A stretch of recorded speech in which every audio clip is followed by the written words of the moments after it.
You ever land that huge project you've been chasing only to find your bank account emptier than before? In construction, bigger jobs can mean smaller profits.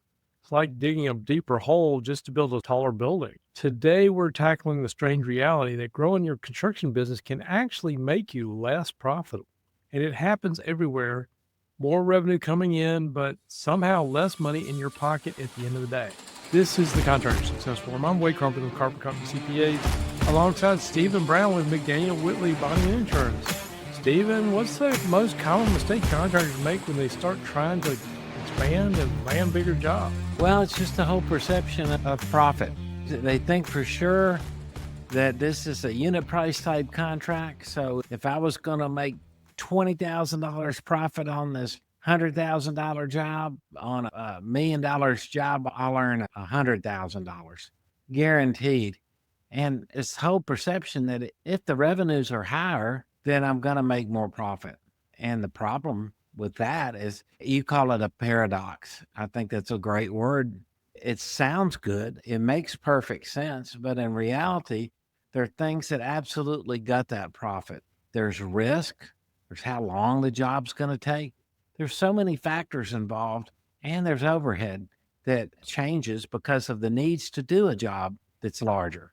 We're going to dive into that today, right? Yeah, and a lot of people think they'll make it up on the margin, and sometimes that doesn't translate. We'll get into the overhead part, but the other realization is profit doesn't equal cash flow. And too often we see people, as I was saying, digging a deeper hole. Some of the signs that you try to grow and maybe it's hurting, not helping. If you got all the work you can do right now, but less cash, I've seen many contractors with a full workload, full job calendar.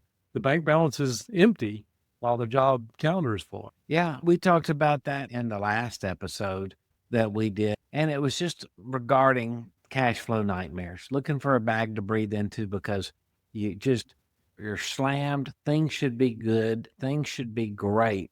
Again, more sales solve all your problems. That's the mentality. When it's not the case, something's wrong.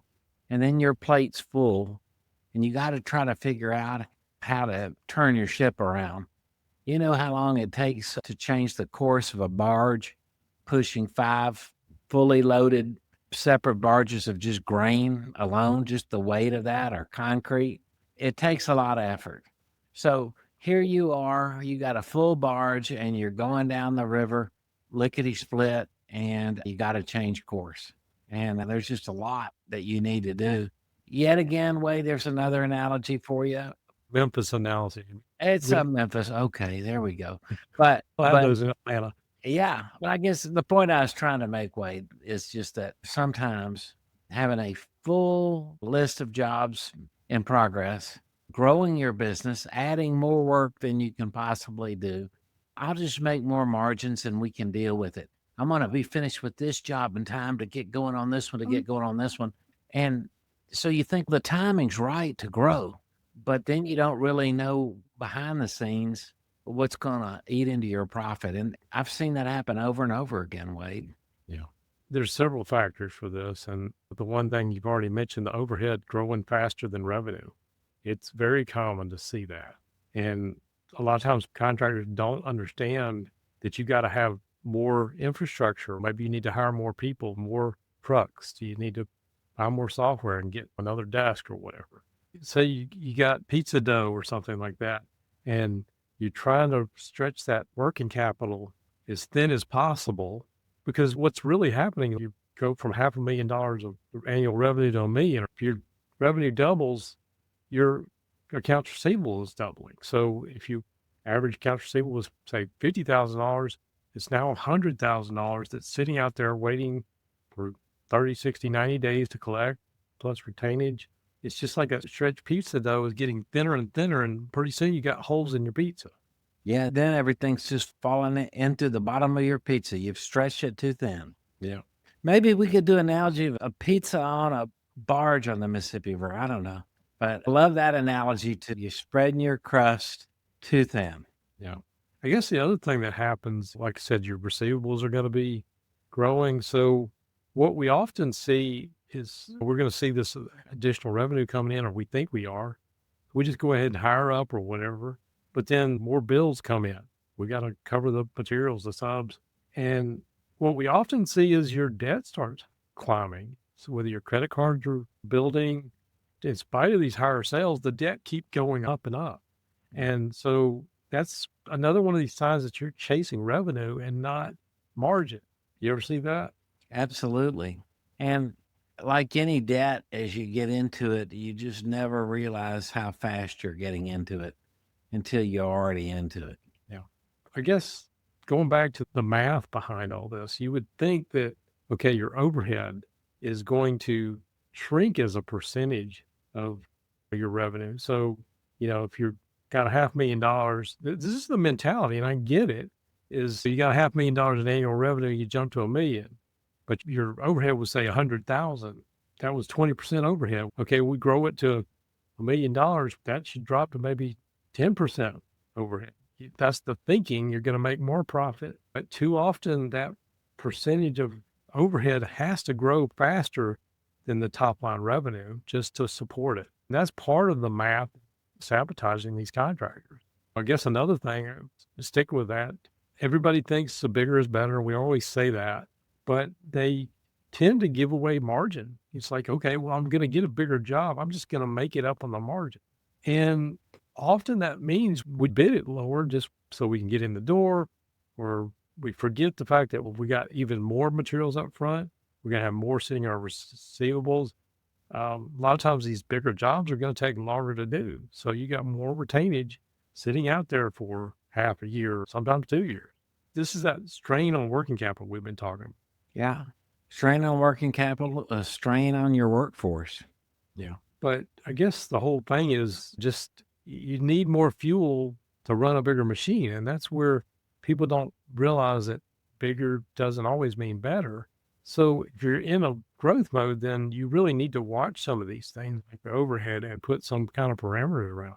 But if you're going into growth mode and your tank wasn't full to begin with, you're going to stall out on this. Sometimes the bidding practices deteriorate during growth. You start getting too busy, becomes chaos. You're trying to deal with more people and more jobs. And so you end up getting sloppier. Maybe you don't really put as much effort into the bids. Just, hey, just going to just wing it here. Stop tracking actual job costs, and you end up underbidding your future. You're right. You're more prone to make mistakes as you grow too, because you're venturing into new territory where you make less mistakes on the things that you do over and over again that you can repeat. And so a lot of times you say, this particular project is something that's just something I do all the time that's just a little bit bigger than I'm used to doing.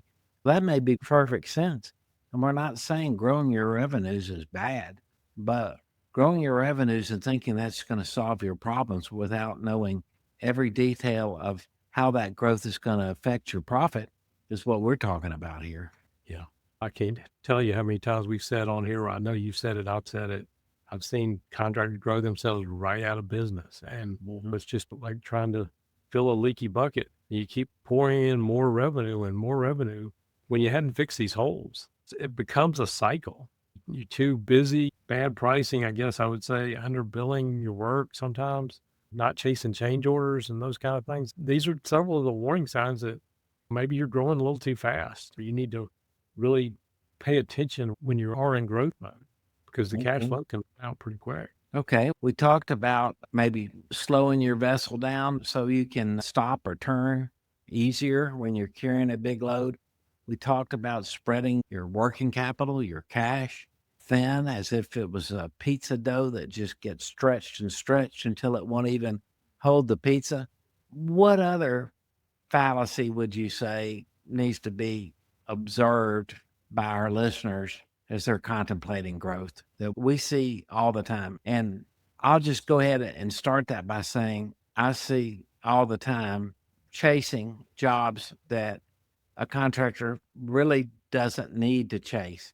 You got to consider the risk involved, and you're chasing a job that's not something you do all the time, and it's a lot bigger than you've done in the past. You're going to have a hard time getting a bond for that particular project for a reason. There's a reason for that. It may be a new territory. It may be undertaking something new.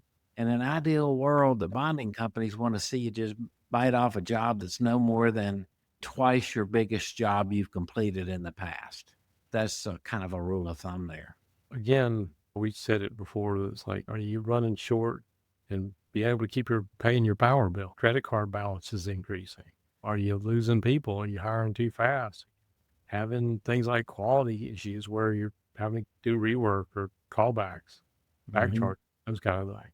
Are you stretching your vendors out? Those are all signs that, maybe you are growing a little too fast. And, there are some things we can do about it, but the main thing to be aware of is that there are going to be some changes as you grow. Okay. What is some of the chaos of growth?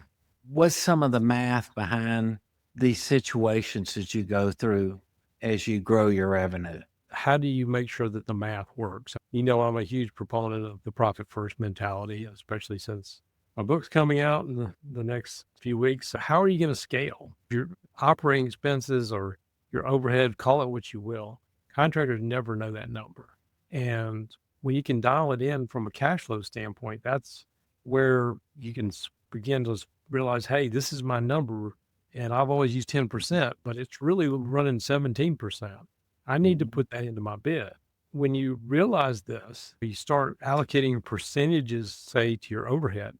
If nothing else, as you grow, you're going to have some kind of artificial guardrail. You start running out of money in your operating account, that bucket starts drying up. That's a little bit of a sign that growth isn't necessarily working for you, or you need to maybe tamp down worrying about going to get that nice new F-250. Yeah, you're right. It's a bummer to think about, but you can always get that nice new F-250. We're not saying that. We're saying, look at your overhead. As you grow, your overhead changes, whether you want it to or not. With increased sales, your overhead changes. What does that mean? Maybe you can dial it down and streamline it and get it more functional than it's ever been before. And it's not that big of an impact, but it's something that can be a huge swing to the profit margins you actually think you're going to make. Yeah. I guess I would also say too, if your plan is to grow, you got to realize that you're going to need more working capital. So Mhm. maybe you need to build your cash before you start building the business even higher. This particular job I'm looking at, everything's fine. Don't worry. It's going to cash flow like a champ. We get paid on the 20th of every month. We're going to get paid like clockwork. Don't worry about that. I hear that sort of thing all the time. And I can just tell you again, cash flow and cash doesn't mean anything until you need to buy something. And you got to buy something in order to complete a project. So the flow of that cash, paying your bills, juggling credit, and you still got the owner that is expecting you to finance everything. How Yeah. frustrating is that? So you got that going on. And then you mentioned earlier just bidding practices that could fall apart as you get busier. You have your set rules and procedures for bidding projects, and all of a sudden you get busy, or you decide because you want that higher valued project that you're going to disregard some of the things that have always been an important part of your business strategy to go after that. I've seen that happen a lot, Wade. Yeah. And if you know you're going into growth mode, you need to start putting money aside. Maybe you should build some cash before you build your business. Just going back to the profit first mentality, you start putting profit aside. The idea is maybe we don't take it all at the end of the quarter. We put half of it back to fund some kind of growth reserve, or just actually start putting away a vault account or something like that. Realize the fact that you're going to need more working capital, Mm-hmm. and don't just go ahead and buy that new truck or move to a bigger office anticipating growth. You got to really only scale when your systems can handle it. It's easy to let the tail start wagging the dog, isn't it? It is. And if you start putting on all these fires, you're not really ready to throw gasoline on your business. Don't chase revenue thinking that, hey, I can just cut my margin. Maybe you need to set some profit benchmarks before you bid. You need to know what that target market is, and don't assume that it's going to show up at the end of the project, because it usually doesn't. Sure. And Wade, you're exactly right in that. And I've also seen contractors say, I got to get into a different revenue scale in order to get away from my competitors that are just bidding things too low. There may be some wisdom to that.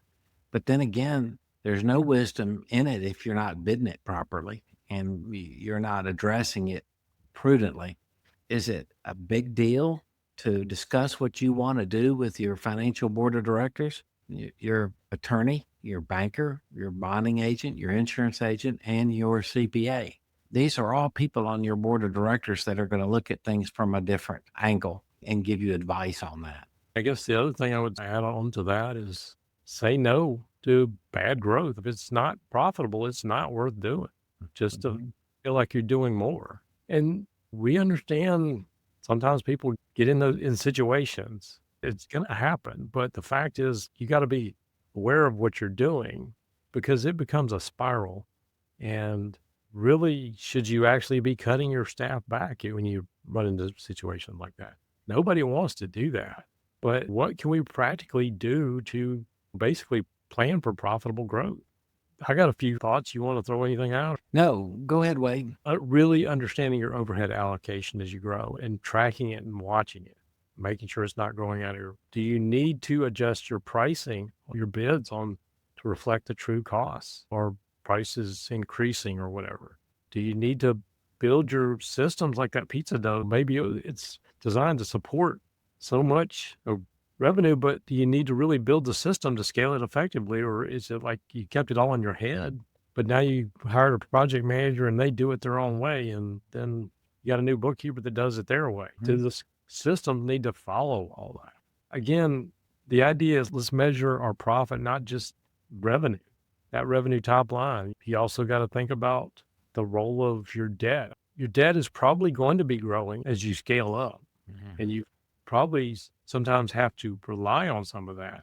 But you got to realize that, hey, okay, I'm scaling up, and maybe just big wave of cash, your retainage comes in all of a sudden. Can you really afford to go buy that new excavator or whatever you're trying to get? Yeah. You might say the bigger jobs will help pay for that excavator. And then I've got an excavator that I own at the end of the project. Well, the bank owns it, and then you got 7 more years of payments on it. Yeah, that's right. You just rain in on everybody's parade for buying equipment and tripling their business and doing great things and buying airplanes and things like that. This is all a downer. You can do everything you want to do if you just do it the right way.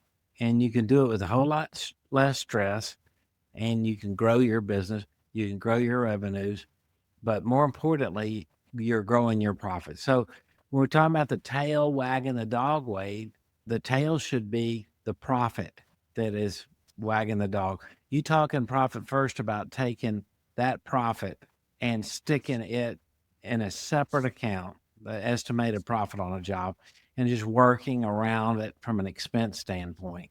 So whatever your sales are, if you're doing that and you're aware of your operating expenses and job expenses, you're gonna be doing better than if you didn't do that. It's like inevitable, isn't it? Yeah. I guess the main point of today for the contractors out there, maybe you're sitting at a point where, hey, I've actually gotten to this next level and I still don't see it in my pocket. I'm actually working harder, spending more hours, and I don't have any more to show for it. What I hope you take from this is that you may have to change some things the way you're doing it. Maybe put some parameters around, like I'll preach profit first all day long because it really does work. The fact that just you're constraining your cash, so you're naturally going to work very differently when you got one big bank account and you think, hey, big check comes in and you're on top of the world, and then the next Friday you're broke again. The world's coming to an end. That's my thoughts on it. As we mentioned at the beginning of the podcast, the whole paradox of growing your sales is it's not necessarily answer all your problems or all your desires. You remember me telling you about the coach I was listening to on the podcast. He was saying you can't tell a 5-star recruit that their problems in life do not revolve around money. They're absolutely positive. No. You're right. If I have enough money, that's going to solve all my problems. If you have enough profit in construction, that's going to solve a lot of your problems. It's going to give you more options, right? It's going to just give you more options. And a lot of things that are tried and true in the surety bonding business way are there for a reason. For example, bonding companies generally don't want you to do a job over twice as big as your biggest project. And if you are going after that, you need to really give that bonding company a sales pitch of exactly how you're going to pull it off. And they're more inclined to let you do that bigger job if you have enough cash, because that's your profit. That's your cash. If it costs you cash to finish the job, they're not going to have a claim. So some of them look at it that way. But then taking on a big job that's something new you're not used to doing, or in a new territory that you're not used to working in that territory, creates risk that you just don't know about. And construction is risk management, right? It's your management of the risk. And we're talking about managing overhead as well. And as you're bidding jobs and you're growing, that overhead changes per job. And that's what a lot of contractors don't seem to get. They just plug in a percent over there and say, this is more than enough to handle what I need. But again, it's your expenses you can tie down, your materials you can tie down, your labor costs you can tie down. Can you tie down whether you're going to keep the labor? No. And can you tie down your overhead? You can do as best as you can, but you need to get it as close as possible. The point today is as you grow, your foundation is probably going to be shifting a little bit. And just like you wouldn't build the foundation on quicksand for building a building, whatever spot you're in right now, you may be slipping, and just make sure you're on solid footing is all I would say. Let's go ahead and wrap this one up. We appreciate you being here. If you have any thoughts or comments, we'd love to hear them in the show notes below.